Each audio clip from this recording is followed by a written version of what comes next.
নির্বাচনী তফসিলের আগেই আমরা তিস্তা মহাপরিকল্পনার বাস্তবায়ন দেখতে চাই। কারণে টালবাহানা ছাড়া তিস্তা মহাপরিকল্পনা বাস্তবায়ন করেন।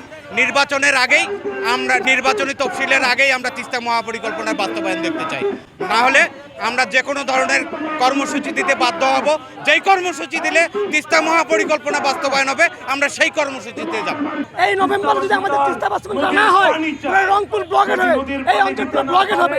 এটা যদি আমরা করতে না পারি তাহলে আমরা এই অঞ্চল উত্তর অঞ্চল এবং দক্ষিণ অঞ্চল আমরা আলাদা ঘোষণা করব।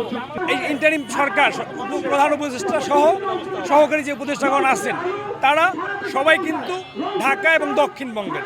এবং আপনি খেয়াল করে দেখবেন বাংলাদেশের বাণিজ্যিক রাজধানী চট্টগ্রাম, এই চট্টগ্রামে বিগত বাজেট 5 আগস্ট পরবর্তী সময় স্বাধীনতার প্রথম বাজেটেও বাণিজ্যিক রাজধানী চট্টগ্রামের বাজেট এবং রংপুরের বাজেট। পাশাপাশি আপনি দেখবেন যে আমাদের ছাত্রদের একজন উপদেষ্টা তার নিজের উপজেলায় 400 কোটি টাকার মতো বাজেট নিয়ে গেছে। এবং আরও জানবেন গতকালও একদিকে বেশ কয়েকটি প্রকল্প পাশ হয়েছে, তা উত্থাপিত হয়েছে এবং সেগুলো পাশ হয়েছে। সেখানেও রংপুরকে বিশেষভাবে কোনো অগ্রাধিকার দেওয়া হয় নাই। কিন্তু বারবার রংপুরে এসে আমাদের বুকে ভেজা গামছা দিয়ে, আমরা যে আঞ্চলিক ভাষায় বলি ভিজা গামছা দিয়ে বুক সুত্তে গিয়ে আমাদেরকে বারবার বুঝিয়ে যাওয়া হয়েছে বা বোঝানো হচ্ছে। কিন্তু দিন শেষে আসলে আমাদের অধিকারের বেলায় আমাদের যে ন্যায্য আমরা যেটা প্রাপ্য সেইটার বেলায় আমাদেরকে বারবার বঞ্চিত করা হয়েছে।